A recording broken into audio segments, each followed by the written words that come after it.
नमस्कार मित्रांनो, अभ्यासवाणी या चॅनलवर तुमचं स्वागत आहे. अभ्यासवाणी, रोज अभ्यास रोज प्रगती. तर बघा मित्रांनो, अंगणवाडी मुख्य सेविका भरतीची जी जाहिरात आहे तर ती आलेली आहे. बऱ्याच दिवसांपासून आपण याची वाट पाहत होतो, तर शेवटी जाहिरात आलेली आहे. आता या जाहिरातीमध्ये कोणाला अर्ज करता येणार आहे, कोणाला अर्ज नाही करता येणार, ही आपली जनरलची जाहिरात आहे की डिपार्टमेंटलची जाहिरात आहे, याविषयी मी तुम्हाला संपूर्ण माहिती सांगणार आहे. म्हणून तुम्हाला हा व्हिडिओ शेवटपर्यंत पूर्ण बघायचा आहे. तर बघा मित्रांनो, नुकतीच याची जाहिरात आलेली आहे. एकात्मिक बालविकास सेवा आयुक्तालय, महिला आणि बालविकास विभाग, महाराष्ट्र शासन यांच्याकडून आलेले हे परिपत्रक कोणाकोणाला पाठवण्यात आलेले आहे.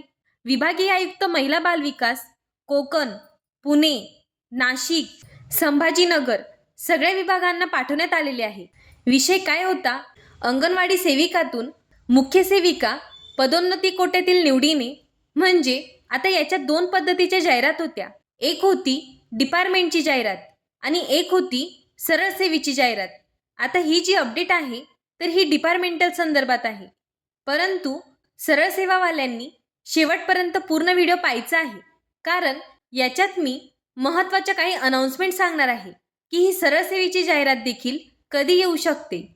तर त्याच्याविषयी देखील मी माहिती पुढे सांगणार आहे, म्हणून व्हिडिओ शेवटपर्यंत पाहायचा आहे.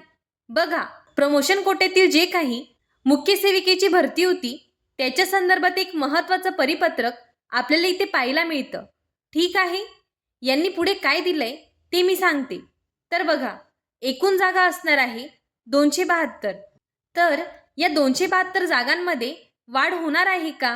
त्यांनी तिथे स्पष्ट म्हटलेलं आहे की सदर परीक्षेचा निकाल लागेपर्यंत रिक्त होणाऱ्या पदांची भरती संदर्भात, म्हणजे जेवढे काही निकाल लागेपर्यंत पद रिक्त होतील तर या 272 मध्ये ते ॲड केले जातील. म्हणजे येणाऱ्या कालावधीत आपली जागांमध्ये वाढ जी आहे ती होणार आहे. आता याच्या पात्रते निकषाच्या संदर्भात त्यांनी जी काही मागची जाहिरात काढली होती त्याच्यात दिलेलं आहे. उच्च न्यायालयाचा निकाल आलेला होता, ज्याच्यामध्ये वयाच्या अटी संदर्भात आणि पात्रते संदर्भात काही भाष्य करण्यात आलं होतं. ते आपण ऑलरेडी कव्हर केले. आता महत्त्वाचा मुद्दा म्हणजे काय की ज्या महिलांचं वय 50 वर्ष किंवा त्याच्यापेक्षा कमी आहे ते फॉर्म भरू शकतात. आधी ही अट 45ची होती, ती आता 50 करून देण्यात आलेली आहे. आता पात्रता यांनी इथे दिलेली आहे. काय काय पात्रता लागणार आहे? सगळ्यात आधी 1 जानेवारी 2025 रोजी तुमची 10 वर्ष सर्व्हिस कंप्लीट पाहिजे. म्हणजे एखाद्याची सर्व्हिस 2026 मध्ये कंप्लीट होत असेल तर ते फॉर्म भरू शकत नाही. पात्रतेच्या निकषात ती बसणारच नाही, कारण तिथे 2025 सांगितलं आहे. सोबत 50 वर्षांपेक्षा वय जास्त नको. म्हणजे 1 जानेवारी 1975 नंतर ज्या महिलांचा जन्म झाला आहे तीच महिला फक्त फॉर्म भरू शकते. तसेच पदावर रुजू झाल्यानंतर 2 वर्षांच्या आत MSCIT काढणं बंधनकारक आहे. MSCIT काढणं सोबत शैक्षणिक पात्रता काय लागणार आहे? तर त्या सेविकेचं ग्रॅज्युएशन कंप्लीट पाहिजे, तरच ती फॉर्म भरू शकते. तशा त्या महत्त्वाच्या अटी ज्या आहेत तर त्या आपल्याला पाहायला मिळतात. आता फॉर्म कोणामार्फत भरता येतील? तर बघा, फॉर्म TCS मार्फत भरण्यात येतील. म्हणजे काय?